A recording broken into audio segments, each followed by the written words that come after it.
Kuruchi to Bagalkot, the railway line has been started from Bagalkot. So I want to start from Kuruchi, which is from my district. There has been a lot of delay from Kuruchi itself.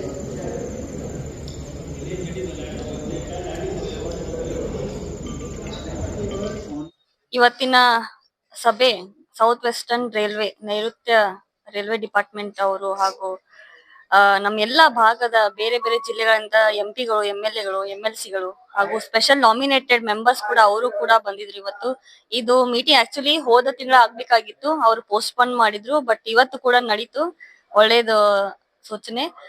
ಹಾಗೇನೆ ನನ್ನ parliamentary ಕಾನ್ಸ್ಟಿಟ್ಯೂನ್ಸಿಯಲ್ಲಿ Kudachi railway station ಸಾಕಷ್ಟು ಹಿಂದುಳಿದ ಏನು development works ಇರ್ಲಿಲ್ಲ.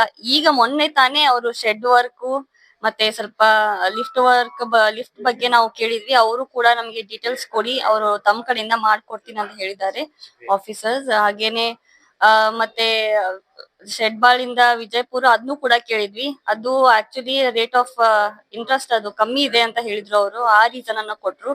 So ಮತ್ತೆ ಕೂಡ ನಾವು ಪ್ರಯತ್ನ ಮಾಡ್ತೀವಿ ಜನರಿಗೆ ಅನುಕೂಲ ಆಗ್ಲಿಕ್ಕೆ. ಯಾಕೆಂದ್ರೆ ರೈಲ್ವೆ ಇಸ್ ಲೈಫ್ ಲೈನ್ ಅಂತ ನಾವು ಹೇಳ್ಬೋದು ನಮ್ಮ ಭಾರತ ದೇಶಕ್ಕೆ.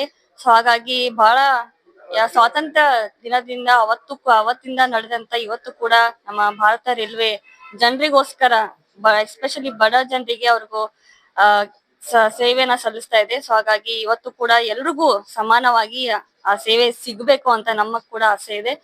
ನಮ್ಮ ಪ್ರಯತ್ನದಲ್ಲಿ ನಾವು ಕೂಡ ಮಾಡ್ತಾ ಇದೀವಿ. ಆದಷ್ಟು ಕೂಡ ಎಲ್ಲಾ ಕ್ವೆರೀಸ್ ಅನ್ನ ಅವರು ರಿಪ್ಲೈ ಮಾಡ್ತಾರೆ ನಮ್ಗೆ ಅಂತ ನಾವು ಭಾವಿಸ್ತಾ ಇದೀವಿ. ಸೊ ನಾವು ಕೂಡ ಫಾಲೋ ಅಪ್ ಮಾಡ್ತೀವಿ. ಏನೇನ್ ಡೆವಲಪ್ಮೆಂಟ್ ವರ್ಕ್ ಇದೆ ನಮ್ದು, ಲ್ಯಾಂಡ್ ಅಕ್ವಿಸಿಷನ್ ಬಗ್ಗೆ ಆಗ್ಲಿ, ಲಿಫ್ಟ್ ಆಗಿ ನಾನು ಹೇಳಿದ್ದೆ ಅವರು ಕೂಡ ಮಾಡ್ತೀನಿ ಅಂದ್ರು. ಮತ್ತೆ ಗೋಕಾಕ್ ಅಲ್ಲಿ ಕೂಡ ಸಾಕಷ್ಟು ಜನರು ಅಲ್ಲಿ ಗೋಕಾಕ್ ಸ್ಟೇಷನ್ ಬಗ್ಗೆ ಧ್ವನಿಯನ್ನ ಎತ್ತಿದ್ದಾರೆ. ಸೊ ಬಹಳ ಖುಷಿ ಆಯ್ತು. ಸೊ ಹಾಗಾಗಿ ಮುಂದಿನ ದಿನಮಾನಗಳಲ್ಲಿ ಅವರು ಹೆಚ್ಚಿನ ರೀತಿಯಲ್ಲಿ ಈ ಭಾಗಕ್ಕೆ, ಉತ್ತರ ಕರ್ನಾಟಕ ಭಾಗಕ್ಕೆ ಅವರು ಹೆಚ್ಚಿನ ರೀತಿ ಸೇವೆ ಮಾಡ್ತಾರೆ ಅಂತ ನಾನು ಭಾವಿಸ್ತೇನೆ.